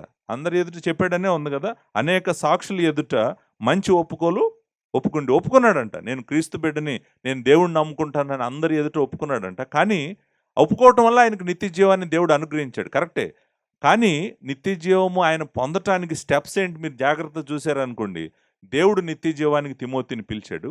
తిమోతి క్రీస్తుని నమ్ముకున్నాడు. నమ్ముకొని అందరి ఎదుట ఒప్పుకున్నాడు. అనేకమైన సాక్షుల ఎదుట ఆయన ఒప్పుకున్నాడు. నేను అనుకుంటాను ఇదంతా కూడా తన రక్షణ టైంలోనే జరిగింది. తను బాప్టిజం అంటే తను దేవుడిని నమ్ముకున్న తర్వాత వెంటనే తను బాప్టిజం తీసుకుంటున్నప్పుడు కూడా అందరి ఎదుట సాక్ష్యం ఇచ్చి ఉంటాడు. నేను క్రీస్తుని నమ్ముకున్నాను. నేను నిత్య జీవానికి వారసుడిని. దేవుడు నాకు నిత్య జీవం ఇస్తానని వాగ్దానం చేశాడు. కాబట్టి నేను క్రీస్తుని నమ్ముకుంటున్నాను అని అందరి ఎదుట ఒప్పుకొని ఉంటాడని చెప్తున్నాడు ఇక్కడ. ఒప్పుకున్నావు నువ్వు అందరి ఎదుట, అనేకమైన సాక్షుల ఎదుట నువ్వు మంచి ఒప్పుకున్నావు. గుడ్ కన్ఫెషన్ అనే మాట ఉంది కదండి. నిజానికి ఈ వచనం చదువుతున్నప్పుడు నాకు అదే అనిపించింది. ఎందుకంటే ప్రభువుని నమ్ముకున్న తర్వాత మనం అందరి ఎదుట కూడా చెప్తున్నాము, నేను నిత్య జీవానికి పిలువబడ్డాను, నేను దేవుణ్ణి నమ్ముకున్నాను అని చెప్పి బ్యాప్టిజం తీసుకునే రోజు కూడా సాక్ష్యం చెప్తున్నారు. అందరి ఎదుట సాక్ష్యం చెప్తున్నారు. ఏమనంటే, నాకు పాప క్షమాపణ క్రీస్తులో దొరికింది, నాకు నిత్య జీవాన్ని దేవుడు ఇస్తానన్నాడని. సో ఇక్కడ పౌలు ఏమంటున్నాడంటే, తిమోతి, దేవుడు నిన్ను నిత్య జీవానికి పిలిచాడు కదా, నువ్వు సువార్త విన్నావు కదా, క్రీస్తుని నమ్ముకున్నావు కదా, అందరి ఎదుట క్రీస్తుని నమ్ముకున్నానని ఒప్పుకున్నావు కాబట్టి నువ్వు దేవుడు దేనికి నిన్ను పిలిచాడో, నువ్వు అందరి ఎదుట దేని గురించి అయితే ఒప్పుకున్నావో దాన్ని నువ్వు గట్టిగా పట్టుకోమన్నాడు. ఏంటది? నిత్య జీవం. చూడండి, మీరు నిత్య జీవము యొక్క ప్రాముఖ్యతని ఏమైనా తగ్గించారనుకోండి, మరి ఇంకెందుకు బతుకుతున్నావు నువ్వు అని అడిగితే ఏం చెప్తారు? నేను ఎందుకు బతుకుతున్నాను చెప్పమంటారా? ఈ జీవిత కాలం మట్టుకే నేను దేవుడి దగ్గరికి రాలేదు. నేను దేవుని దగ్గరికి రాలేదు. నాకు దేవుడు నిత్య జీవం ఇస్తానన్నాడు కాబట్టి నేను దేవుని దగ్గరికి వచ్చాను. ఆయనే వాగ్దానం చేశాడు నీకు నిత్య జీవం ఇస్తానని. పౌలు ఏం చెప్తున్నాడంటే, ఇటర్నల్ పర్స్పెక్టివ్ అనేటువంటిది నీ మైండ్లో పెట్టుకో. అంటే అర్థం ఏంటంటే, నేను భూమి మీద నా పోరాడిన తర్వాత నేను దేవుని ఎదుట దేవునితో నిత్యము ఆయనతో ఉండబోతున్నాను. అది కూడా ఆ నిత్యము నేను దేవుడితో ఉండబోయేది కూడా జీవమునకు సంబంధించినటువంటి నిత్య జీవము అని అంటున్నాం కదా. సో నేను దేవుడితో జీవిస్తాను, నేను దేవుడితో ఉంటాను. నాకు భూమి మీద ఏం జరిగినా, నాకు ఏమైనా కూడా నాకేం భయమేం లేదు. ఎందుకంటే నేను దేవునితో ఉండబోతా ఉన్నాను, నిత్యము దేవుడితో ఉండబోతా ఉన్నాను. కాబట్టి నిత్య జీవము అనేటువంటిది నీ హృదయం నిండా నింపుకో అని చెప్తున్నాడు. అని ఏమన్నాడు? చేపట్టుము అన్నాడు కదా నిత్య జీవమును. అంటే నువ్వు నిత్య జీవము దేవుడు నీకు బహుమానంగా ఇస్తానన్నాడు కదా, నిన్ను పిలిచాడు కదా నిత్య జీవాని కోసం, అది నువ్వు పొందుకుంటావు. కాబట్టి నువ్వు దాని మీద మనసు పెట్టుకొని దాన్ని నువ్వు పట్టుకో అని చెప్తున్నాడు అనమాట. సో అంటే ఇటర్నల్ పర్స్పెక్టివ్, ఇటర్నల్ లైఫ్ అనేటువంటిది ఒక దైవజనుడికి అవసరము. సో ఇప్పుడు నేను 4 విషయాలు చెప్పాను. ఏంటో 4 విషయాలు? మొట్టమొదటిది, దైవజనుడు పారిపోవాల్సినవి ఉన్నాయి, విడిచిపెట్టాల్సింది ఉంది. రెండోది, దైవజనుడు వెంటాడాల్సినవి ఉన్నాయి. మూడోది, దైవజనుడు పోరాడాల్సింది ఉంది. తన విశ్వాసం కాపాడుకుంటూ, ఆ విశ్వాస సత్యాన్ని కూడా కాపాడుతూ తను పోరాడాలి, తన జీవితకాలం పోరాడాలి. అంతేకాదు తను దేవుడు వాగ్దానం చేసినటువంటి నిత్య జీవాన్ని చేపట్టుకోవాలి. ఇది 4వ పాయింట్. ఇప్పుడు నేను కరెక్ట్గా 12వ వచనం ఎండ్ దగ్గర ఆపాను. ఇప్పుడు 13వ వచనం స్టార్ట్ అవుతుంది. సో 13వ వచనం నుంచి 16వ వచనం వరకు ఇది మొత్తం గ్రీక్లో ఒక సెంటెన్స్ అండి, ఒక సింగిల్ సెంటెన్స్. 13, 14, 15, 16 మొత్తం కూడా నేను బ్లాక్ డయాగ్రామ్ గీసాను. ఇస్తే నాకు అంటే బ్లాక్ డయాగ్రామ్ అంటే అసలు ఏంటి, ఈయన మైండ్లో నుంచి వెళ్తున్న థాట్ ఏంటి నేను కనుక్కోవాలనుకోండి. గ్రామాటికల్ ఎనాలిసిస్ అంటాం, grammatical reading of the Bible అంటాం కదా. గ్రామర్ ఏంటి అంటే, మెయిన్ క్లాజ్ ఏంటి, సబ్ క్లాజెస్ ఏంటి, ఇండిపెండెంట్ ఏంటి, డిపెండెంట్ అన్నీ పట్టుకోవాలి కదా! పట్టుకుంటేనే ఆథర్ మైండ్ ఏంటో నాకు తెలుస్తది. లేకపోతే నాకు తెలీదు. ఆథర్ మైండ్‌లో నుంచి ఏం వెళ్తుంది అనేటువంటిది నేను పట్టుకోవాలంటే, ఈ సెంటెన్స్ మొత్తం లాంగ్ సెంటెన్స్‌ని జాగ్రత్తగా బ్లాక్ డయాగ్రామ్ గీసి, నేను విషయాన్నయితే మీ దగ్గరికి తీసుకొస్తున్నాను. ఆ విషయం ఏంటో నేను మీకు చెప్తాను. మీరు జాగ్రత్తగా ఫాలో అవ్వండి. సో, 13వ వచనము 5వ పాయింట్ ఏంటంటే, ఈ దైవజనుడంట ఆజ్ఞను గైకొనాలంటండి. 13వ వచనం కాదు, 14వ వచనము ఆఖరిలో ఉంది కదా! ఈ ఆజ్ఞను గైకొనవలనని నీకు ఆజ్ఞాపించుచున్నాను. అది యాక్చువల్‌గా మెయిన్ సెంటెన్స్ అనమాట. Main clause. అది మెయిన్ క్లాజ్. ఏంటి అసలు అదేంటో చూద్దాము. 13వ వచనం చూడండి ఎలా స్టార్ట్ అవుతుందో. సమస్తమునకు జీవాధారకుడైన దేవుని ఎదుటను, పొంతి పిలాతు నొద్ద ధైర్యముగా ఒప్పుకొని సాక్ష్యమిచ్చిన క్రీస్తు యేసు ఎదుటను, అట్‌లీస్ట్ ఈ వచనం ఏం చెప్తుందంటే 2 విషయాలు చెప్తుంది. ఒకటి తండ్రి అయిన దేవుడి గురించి చెప్తుంది. కుమారుడైన క్రీస్తు గురించి చెప్తుంది. సో, అంతేకాదు తండ్రి అయిన దేవుడు ఎవరో చెప్తుంది. కుమారుడైన దేవుడు ఏం చేశాడో చెప్తుంది. అంతే కదా! 13వ వచనం అంతా ఏం చెప్తుంది? 13వ వచనం మెయిన్ పాయింట్ కాదు. 13వ వచనం మెయిన్ పాయింట్ కాదు. కాకపోతే 13వ వచనం సపోర్ట్ చేస్తుంది తర్వాత వచ్చేదానికి. అందుకని ముందొచ్చింది. తెలుగులో ముందు తీసుకొచ్చాడు తెలుగు బైబిల్‌లోకి. నిజానికి తర్వాత ఉండాల్సింది. ముందొచ్చింది. ఏమనుంది 13వ వచనం చూడండి. సమస్తమునకు జీవాధారకుడైన దేవుని ఎదుట చాలా వండర్‌ఫుల్ ట్రూత్ ఒకటి చెప్పాడు. ఏమని చెప్పాడంటే, దేవుడు సమస్త జీవమునకు ఆధారము. దేవుడు సమస్త జీవమునకు ఆధారము. మనము ఈ సృష్టిలో చూసే జీవం అంతా కూడా ఎక్కడి నుంచి వస్తుందంటే, దేవుడి దగ్గర నుంచే వస్తుంది. సో, ఆ జీవము మొదటిసారి కలగటం మాత్రమే కాదు, ఆ జీవించినంత కాలము జీవించేటువంటి జీవమునకు కూడా ఆధారము ఆయనే. అంటే ఒక మనిషి పుట్టినరోజు జీవం గలవాడు. చనిపోయేదాకా కూడా జీవం గలవాడు. సో, జీవమునకు ఆధారము ఎవరు? దేవుడు. దేవుడే. అంటే ఆ మాట సమస్తమునకు జీవాధారకుడైన దేవుని ఎదుట. సో, ఆయన మాట్లాడాలనుకుంది ఏదో చెప్తున్నాడు. ఆ చెప్పటం కోసం దేవుడిని తీసుకొచ్చాడు. దేవుని ఎదుట అన్నాడు. తర్వాత క్రీస్తు ఎదుట అంటున్నాడు. ఏదో చెప్పబోతున్నాడు. ఆ చెప్పబోతుంది ఏంటనేటువంటి తర్వాత చూద్దాం. ముందు మనం ఇక్కడ అట్‌లీస్ట్ దేవుడి గురించి ఏం చెప్పాడంటే మనకి, దేవుడు జీవమునకు ఆధారం. Who gives life to all things. అన్నిటికీ జీవము ఎక్కడి నుంచి వచ్చిందంటే, సముద్రాల్లో నుంచి రాలేదు జీవము. మీరు బయాలజీలో చదువుకుంటున్నటువంటి origin of life is not true. Origin of life is only God in himself. He is the only one who has life. Rest of the creation there is no life until he created life on the planet. So, ఆ లైఫ్‌కి ఆధారం ఆయనే అని చెప్తున్నాడు. జ్ఞాపకం చేస్తున్నాడు. అంతేకాదు ఎందుకో తెలుసా అండి, ఇంకొక మాట మీరు గుర్తుందో లేదో, ఇప్పుడే నిత్య జీవం గురించి మాట్లాడాడు పైన కదా! పైన ఏం మాట్లాడాడు? నిత్య జీవం ఎవరు ఇవ్వగలరు? దాన్ని పట్టుకోమన్నాడు కదా! కింద ఏం చెప్తున్నాడు? జీవం ఆయన దగ్గరే ఉందంటున్నాడు. సో, దేవుడి దగ్గర జీవం ఉందంటే నాకు ఆయన కావాలి. ఎందుకని? నేను జీవించాలనుకుంటే, నేను నిత్యము జీవించాలనుకుంటే నాకు కావాలాయన. నాకు ఎవ్వరు లేకపోయినా పర్వాలేదు. ఆయన ఉంటే చాలు. ఎందుకంటే ఆయన దగ్గర జీవం ఉంది కాబట్టి. జీవమునకు ఆధారముకు దేవుని ఎదుట పొంతి పిలాతు నొద్ద ధైర్యముగా ఒప్పుకొని సాక్ష్యమిచ్చిన క్రీస్తు యేసు ఎదుటను అనే మాట ఉంది కదండి. రెండోదేంటి అంటే, ఈయన ఒక ఆజ్ఞ ఇస్తున్నాడు. ఆ ఆజ్ఞ ఎవరి ఎదుట ఇస్తున్నాడు అంటే, దేవుడి ఎదుట క్రీస్తు ఎదుట ఇస్తున్నాడు.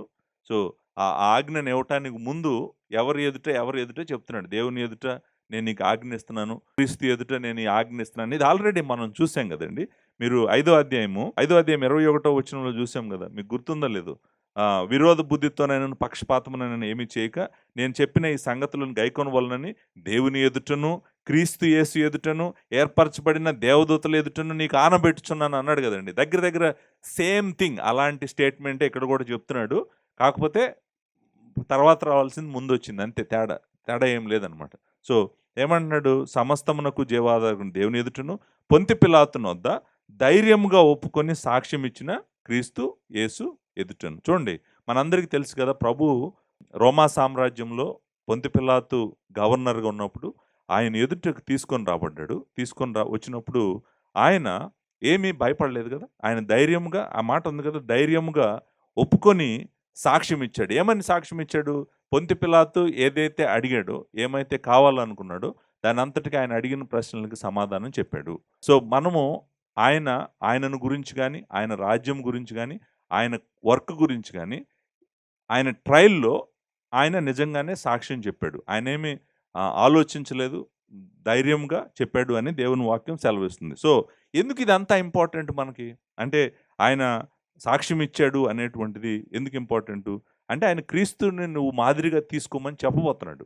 క్రీస్తుని నువ్వు మాదిరిగా తీసుకోవాలి నీ జీవితంలో అని చెప్పబోతున్నాడు. అంటూ 14వ వచనంలో ఏమన్నాడంటే, మన ప్రభు అయిన యేసుక్రీస్తు ప్రత్యక్షమగు వరకు నీవు నిష్కళంకముగాను, అనింద్యముగాను ఈ ఆజ్ఞను గైకొనవలనని నీకు ఆజ్ఞాపించుచున్నాను. సో, ఏమన్నాడంటే, మూడో పాయింట్ కూడా చెప్పాడు. ఏం చెప్పాడంటే, మన ప్రభు అయిన యేసుక్రీస్తు ప్రత్యక్షం అవ్వబోతా ఉన్నాడు. అంటే ఆయన యొక్క రెండో రాకడ గురించి మాట్లాడుతా ఉన్నాడు. సో, ఆయన క్రీస్తు రాబోతా ఉన్నాడు. వచ్చేంత వరకు నీవు ఎలా ఉండమంటున్నాడు? ఆయన ఎలా ఉండమంటున్నాడు? నిష్కళంకముగాను, అనింద్యముగాను ఈ ఆజ్ఞను గైకొనవలనని నీకు ఆజ్ఞాపించుచున్నాను. 13వ వచనం, 14వ వచనంలో ఇప్పటి వరకు అంతా బానే ఉంది గానీ, ఆజ్ఞను ఏమంటున్నాడు? ఈ ఆజ్ఞను గైకొనవలనని ఆజ్ఞాపిస్తున్నాడు. ఎలా గైకొనాలంట? ఎలా గైకొనాలో చెప్పాడు. నిష్కళంకముగాను, అనింద్యుడుగాను. ఆయన కళంకం లేనటువంటి వానిగాను, నింద లేనటువంటి అంటే మచ్చ, నింద ఏమీ లేనటువంటి వ్యక్తిగా ఈ ఆజ్ఞను గైకొనవలనని నీకు ఆజ్ఞాపించుచున్నాను అన్నాడు. క్వెషన్ ఏంటో తెలుసా అండి? ఆజ్ఞ ఏంటో చెప్పలేదు. ఇక్కడ ఆజ్ఞ ఏంటో ఏంటి ఆజ్ఞ? మీరు వెతకండి. మీరు ఈ సంవత్సరం అంతా వెతకండి. ఆజ్ఞ లేదక్కడ. నేను మీకు అదే చెప్తున్నాను. మీరు వెతుకుతున్నారేమో ఒకవేళ ఏ ఆజ్ఞ ఇచ్చాడు, ఏ ఆజ్ఞ ఇచ్చాడని. ఆజ్ఞ అక్కడ ఏమన్నా ఉందా? లేదు. ఆజ్ఞ లేదు. సో, ఇక్కడ ఏమంటున్నాడు? ఈ ఆజ్ఞను గైకొనవలనని నీకు ఆజ్ఞాపించుచున్నాను. ఏ ఆజ్ఞను గైకొనవలనని? To keep the commandment unstained and free from the reproach until the appearing of our Lord Jesus Christ. అంటే ఏ ఆజ్ఞ అనేటువంటిది చాలా పెద్ద డిస్కషను ఈ ఈ వచనాల్లో. అంటే ఏ ఆజ్ఞను గైకొనవలనని ఆజ్ఞాపిస్తున్నాడు? అందులో గూడా ఎలా ఆజ్ఞాపిస్తున్నాడంటే, ఆ ఆజ్ఞను ఎలా గైకొనాలంట అంటే అనింద్యముగాను, నిష్కళంకముగాను. అంటే పర్ఫెక్ట్‌గా దాన్ని గైకొనాలి. అంతేకాదు ఎవరి ఎదుట గైకొనాలి దాన్ని? దేవుని ఎదుట, క్రీస్తు ఎదుట. క్రీస్తు ఎలాగైతే నమ్మకంగా, ఫెయిత్‌ఫుల్‌గా ఆయన ఎలాగైతే ధైర్యంగా, నమ్మకంగా ఒప్పుకున్నాడో, ఆ విధంగా ఈయన గూడా అంట ఆ ఆజ్ఞను గైకొనాలంట. ఇంతకీ క్వెషన్ ఆజ్ఞ ఏంటో తెలీదు. ఆజ్ఞ ఏంటో చెప్పలేదు. ఆన్సర్ ఏంటో నేను చెప్పి ముందుకెళ్ళిపోతాను. ఆ ఆజ్ఞ ఏంటంటే, ఇదిగోండి నేను నమ్ముతుంది ఏంటంటే, ఈ గ్రంథంలో చెప్పినయి అంతా కూడా. అంటే మొదటి తిమోతికి రాసిన పత్రికలో తిమోతికి ఏదైతే చెప్పాడో, అవన్నీ గూడా దేవుని ఎదుట, క్రీస్తు ఎదుట, క్రీస్తు ప్రత్యక్షమవబోయేటువంటి క్రీస్తు దేవుని కుమారుని ఎదుట, ఈయన తన జీవిత కాలము గూడా ఈ గ్రంథంలో ఏదైతే చేయమని చెప్పాడో తిమోతికి, అవి నింద లేకుండా, మచ్చ లేకుండా చేయాలంట. అది యాక్చువల్‌గా ఆయన కోరుకుంటున్నటువంటిది. అంటే అర్థం ఏంటంటే, కొంతమంది ఏమంటారంటే 11వ వచనం నుంచి చెప్పినయన్నీ గూడా చేయమంటున్నాడు అని అంటారు. నేను అలా అనుకోవట్లేదు. నేను అనుకుంటాను ఆజ్ఞ, కమాండ్‌మెంట్ అనేటువంటి మాట ఉంది గదా! ఈ ఆజ్ఞను గైకొనవలనని నీకు ఆజ్ఞాపించుచున్నాను అనేటువంటిది నేను అనుకుంటాను మొత్తం ఈ రాసినటువంటి పత్రిక అంతట్లో ఉన్నటువంటి సత్యాన్ని ఆయన గైకొనమని చెప్పి ఆజ్ఞాపిస్తున్నాడు అని నేనైతే నమ్ముతున్నాను. ఇంకా కొంతమందైతే న్యూ టెస్టమెంట్ అంతా ఒబే అవ్వమని చెప్పి చెప్తున్నాడు అని అంటారు. బట్ మనకు తెలుసు కదా! న్యూ టెస్టమెంట్ అప్పటికి ఇంకా రాయటం అవ్వలేదు. రాయటం జరుగుతా ఉన్న టైం కదా! ఈయనే రాస్తున్నాడు. ఈ పుస్తకాన్ని రాస్తా ఉన్నాడు. సో, నేనైతే నమ్మేదేంటంటే, తిమోతి నేను ఏదైతే నీకు సంఘం గురించి చెప్పానో మొదటి అధ్యాయం మొదటి వచనం నుంచి ఇప్పటి వరకు చెప్పానో, ఈ ఆజ్ఞలు అన్నీ గూడా నువ్వు దేవుని ఎదుట, క్రీస్తు ఎదుట, ఆయన రాకడను గుర్తుపెట్టుకుంటా, నింద లేకుండా, మచ్చ లేకుండా వీటిని నువ్వు గైకొనాలి. అది సమ్మరీ. సమ్మరీ ఏంటంటే, ఆ వచనాల యొక్క సమ్మరీ బేసికల్‌గా అదేనమాట. మన ప్రభువగు యేసుక్రీస్తు ప్రత్యక్షమగు వరకు అనే మాట ఉంది గదండీ! అంటే ఎప్పటి వరకు ఆయన అలా ఉండాలి? ఈ వచనం చదివినప్పుడు నాకు ఇంకొక పాయింట్ కూడా అనిపించింది. అంటే ఏంటంటే, ఓహ్! లార్డ్ జీసస్ క్రైస్టు అంత త్వరగా రాబోతున్నాడా? అంటే ఆయన వచ్చేంత వరకు నువ్వు అనింద్యముగా నిష్కళంకంగా ఉండు అని చెప్తున్నాడంటే ఆయన త్వరగా రాబోతున్నాడు. అంతేగాని ఆయన ఇంకొక మాట అనలేదు. ఒకవేళ ఆయన రాకపోతే నువ్వు మరణించే లోపైనా కూడా నువ్వు ఇలా ఉండని చెప్పినట్టయితే మనకు అర్థమయ్యేది. ఓ దేవుని కుమారుని యొక్క రాకడ త్వరగా లేదు. ఓకే, ఆయన రాకడైనా ముందు జరగొచ్చు, లేకపోతే నువ్వు చనిపోవటం అయినా ముందు జరగొచ్చు. నువ్వు చనిపోయేంత వరకు వీటిని జాగ్రత్తగా గైకొనవలనని చెప్తున్నానని చెప్పినట్టయితే మనకు అర్థమయ్యేది. కానీ ఆయన అక్కడ అలా అనలేదు. ఎలా అన్నాడంటే ప్రభు యొక్క రాకడ వరకు అన్నాడు కాబట్టి మనకి ఏమని డౌట్ వస్తుందంటే ఈ టెక్స్ట్ చదువుతున్నప్పుడు ఆయన త్వరగా రాబోతా ఉన్నాడా? అంటే తిమోతి బ్రతికున్నటువంటి కాలంలోనే దేవుని కుమారుడు రాబోతా ఉన్నాడా? ఏంటి దీని మీనింగు ఏంటి అనేటువంటి ప్రశ్న వస్తుంది. కాకపోతే మీనింగ్ అది కాదు. అంటే ప్రభు తిమోతి బ్రతికున్నటువంటి కాలంలోనే వస్తున్నాడని ఇక్కడ పౌలు చెప్పట్లేదు. దానికి కారణం ఏంటో నేను చెప్తాను. కాకపోతే ఒకటి మాత్రం చెప్పాడు. అదేంటంటే దేవుని కుమారుని యొక్క రాకడను దృష్టిలో పెట్టుకొని అనింద్యంగాను నిందారహితంగాను ఉండమన్నాడు. సో నిష్కళంకంగాను నిందారహితంగా ఉండమన్నాడు. మనం అందరం కూడా అలానే బ్రతకాలి. ఆయన ఇప్పుడే రావచ్చు, రేపు రావచ్చు, ఈ రాత్రికి రావచ్చు, నీకు తెలియదు ఎప్పుడు వస్తాడు. ఒక క్రైస్తవుడుగా మన మనసులో అదే ఉండాలి. ఆయన ఎప్పుడు వస్తాడు, ఆయన ఎప్పుడు వస్తాడు, ఆయన ఎప్పుడు వస్తాడు, ఆయన వచ్చే లోపు, ఆయన వచ్చినప్పుడు నేను ఆయన ఎదుట ఏ విధమైనటువంటి మచ్చలేనటువంటి వాడిగా ఉండాలి అని ప్రయత్నం చేయాలి. అది కరెక్టే. కానీ ఆయన రాకడ తిమోతి చనిపోవటానికి ముందే జరుగుతుందని పౌలు ఇక్కడ చెప్తున్నట్టు నాకు అనిపించట్లే. దానికి కారణం ఏంటో చెప్తాను. దానికి కారణం నెక్స్ట్ వచనం చెప్తుంది చూడండి. నెక్స్ట్ వచనంలో ఏమంటాడంటే 15వ వచనంలో శ్రీమంతుడును అద్వితీయుడనగు సర్వాధిపతి యుక్త కాలములయందు ఆ ప్రత్యక్షతను కనపరుచును అనే మాట ఉంది కదండి. ఏ ప్రత్యక్షత అది? ఆ ప్రత్యక్షత అంటే ఏ ప్రత్యక్షత? ఆ ప్రత్యక్షత అంటే ఆ ప్రత్యక్షత ప్రభు అయిన యేసుక్రీస్తు యొక్క ప్రత్యక్షత పైన ఉంది కదండి 14వ వచనంలో. సో ఆయన మాట్లాడుతున్న ఆ ప్రత్యక్షత గురించే. కాకపోతే ఇక్కడ ఏం చెప్పాడంటే ఆ ప్రత్యక్షత ఎప్పుడు వస్తుందంటే యుక్త కాలముల యందు అనే మాట ఉంది కదండి. యుక్త కాలముల యందు అంటే అర్థం ఏంటి? మీరు ఇప్పుడు చెప్పండి. యుక్త కాలములు అంటే ప్రాపర్ టైం అంటాం కదా. ఆ ప్రాపర్ టైము ఎవరికి తెలీదు. ఆ యుక్త కాలము ఎవరికి తెలుసు అంటే దేవుడు ఒక్కడికే తెలుసు. అందుకే ఆ యుక్త కాలము యందు ఆయన ప్రత్యక్షపడును అని చెప్తూ ఆ యుక్త కాలములు తెలిసిన దేవుణ్ణి వర్ణిస్తున్నాడు అనమాట ఇక్కడ. అంటే ఇక్కడ దేవుని యొక్క వర్ణన ఎందుకు వచ్చిందంటే అసలు దేవుడు ఎవరు అంటే ఆయన నిర్ణయం తీసుకుంటాడు. ఆయన కుమారుడిని ఎప్పుడు పంపించాలి, ఆయన కుమారుడు ఎప్పుడు వస్తాడు అనేటువంటి ఆ ప్రత్యక్షత గురించినటువంటి నిర్ణయము తండ్రి అయిన దేవుడు తీసుకుంటాడు. ఆయన ఒక్కడికే తెలుసు. ఆ యుక్త కాలం ఎప్పుడు అనేటువంటిది ఇంకెవరికి తెలీదు. ప్రభు కూడా చెప్పాడు, నాకు కూడా తెలీదు, దేవదూతలకు కూడా తెలీదు, తండ్రికి ఒక్కడికే తెలుసు అని చెప్పాడు. మత్తయి సువార్త 24వ అధ్యాయంలో మనం 36వ వచనంలో చూసాం అది. అది ఎవరికీ తెలీదు ఆ గడియ ఏంటి అనేటువంటిది అని చెప్పి ఆయన చెప్పడం జరిగింది. సో ఇక్కడ ఏమంటున్నాడంటే యుక్త కాలముల యందు ఆ ప్రత్యక్షతను దేవుడే కనపరుస్తాడు. ఆయనకు తెలుసు ఆ టైము. కాబట్టి నువ్వు ఆయన రాకడ మీద మనసు పెట్టుకొని నువ్వు ఈ ఆజ్ఞలను గైకొనాలి. నంబర్ 6 ఆరో పాయింట్ యాక్చువల్గా నేను ఆల్రెడీ మాట్లాడాను. బట్ దీన్ని ఒక ప్రాముఖ్యమైన పాయింట్గా నేను మెన్షన్ చేస్తున్నాను. దానికి కారణం ఏంటంటే ఆరో పాయింట్ ఏంటంటే దైవజనుడు క్రీస్తు కొరకు కనిపెట్టాలి అని రాశాను. రీజన్ ఏంటో చెప్తాను. ఎందుకంటే క్రీస్తు యొక్క ప్రత్యక్షత గురించి చాలా ఎంఫసిస్ ఇచ్చాడు ఇక్కడ. అంటే దేవుని కుమారుని యొక్క రాకడ మీద మనసు పెట్టుకొని ఒక సేవకుడు పనిచేయాలి. సో ఆ ఫోర్సు ఇక్కడ టెక్స్ట్లో కనపడుతుంది. కాబట్టి నేను దీన్ని సెపరేట్ పాయింట్గా కూడా రాశాను. అంటే దైవజనుడు ఆజ్ఞలను నెరవేర్చడం మాత్రమే కాదు, ఆజ్ఞలను గైకొనటం మాత్రమే కాదు, ఇక్కడ చెప్పినటువంటి దేవుని వాక్యం అంతా వింటమే కాదు, వింటంతో పాటు తను ఎప్పుడూ కూడా తనకు మాదిరి తన రక్షకుడు, తన దేవుడు ఆయన యొక్క రాకడ మీద మనసు పెట్టుకొని ఒక దైవజనుడు పని చేయాలి. భూమి మీద ఉన్నంత కాలం కూడా ఏ రక్షకుడిలో అయితే పాపక్షమాపణ ఉందో, ఏ రక్షకుడిలో అయితే నిత్యజీవం ఉందో, ఏ రక్షకుడిలో అయితే విమోచన ఉందో, ఆ రక్షకుని యొక్క రాకడ కోసము మనము ఎదురు చూస్తూ పనిచేయాల్సిన అవసరము దైవజనుడికి ఉంది. కాబట్టి పాయింట్ నెంబర్ 6 నేనేం చెప్పానంటే దైవజనుడు క్రీస్తు కొరకు కనిపెట్టేవాడై ఉండాలి. 5వ పాయింట్ దైవజనుడు ఆజ్ఞలను గైకొనేవాడై ఉండాలి.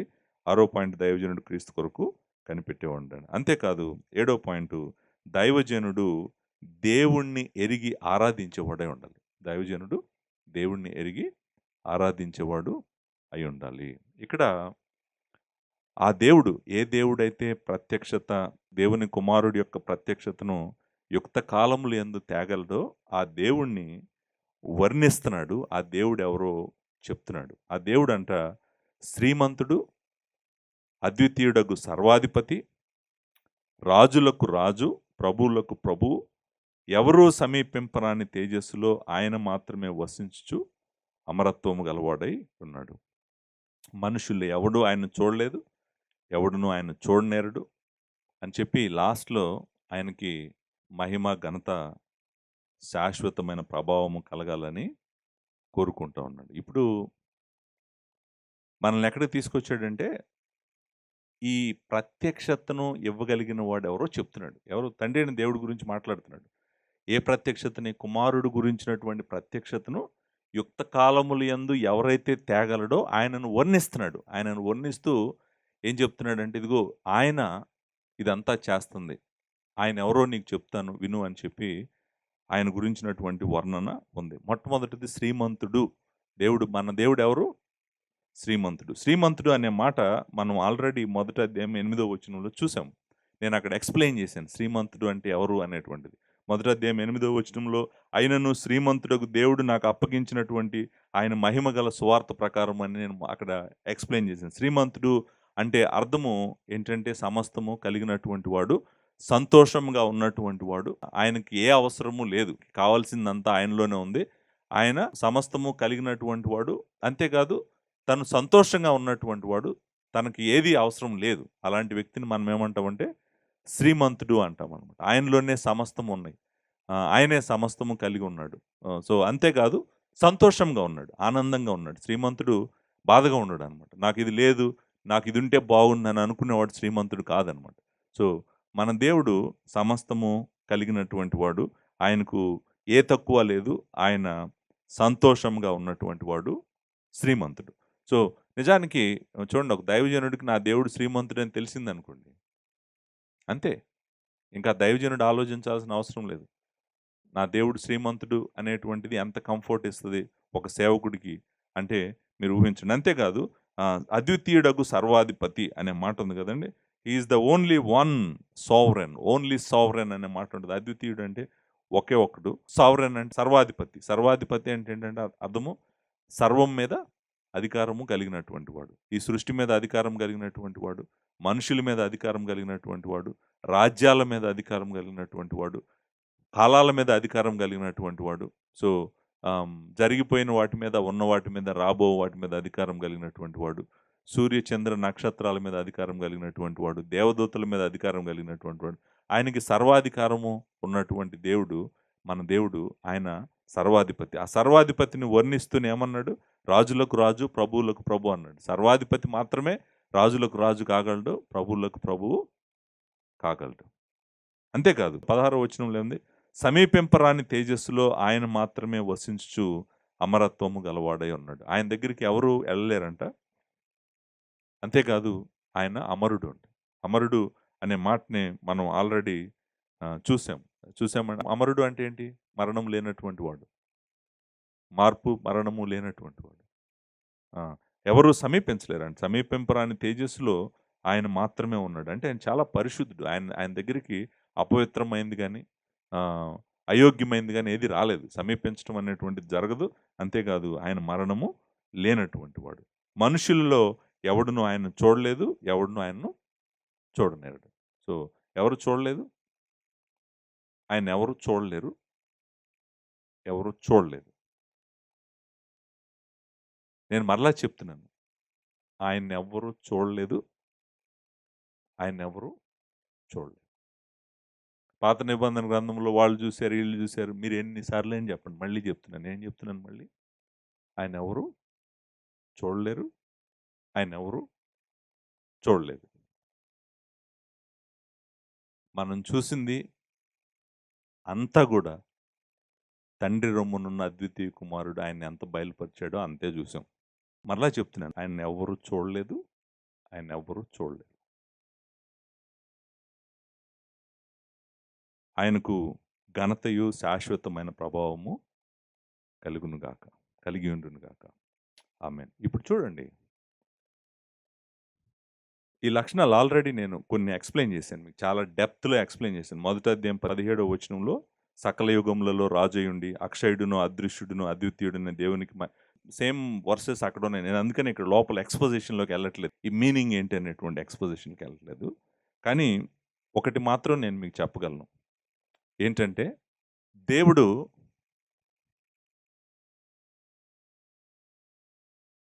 ఆయన తనను తాను ఎంత బయలుపరుచుకోవాలనుకున్నాడో అంత మాత్రమే మనం అర్థం చేసుకోగలము, చూడగలము.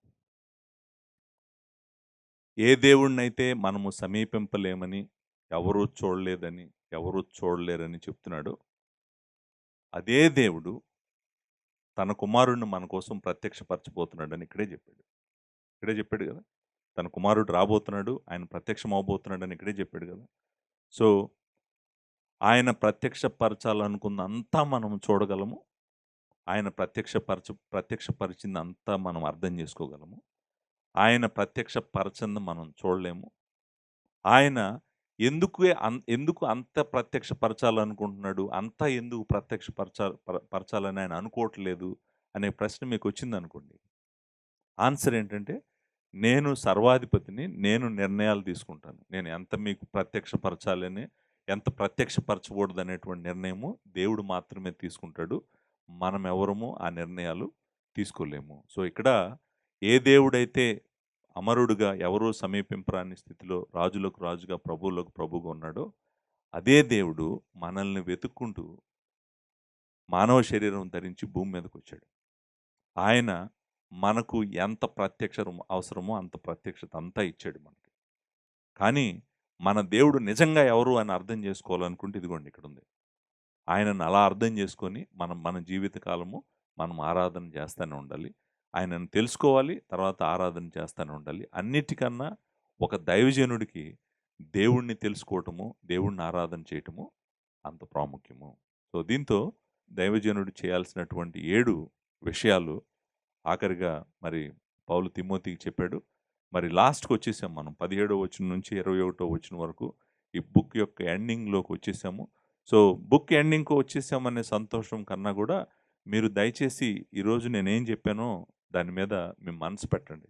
దేవుని కుమారుడు రాకడ మీద మనసు పెట్టండి. మన దేవుడు ఎవరో అర్థం చేసుకోవడానికి ప్రయత్నం చేయండి.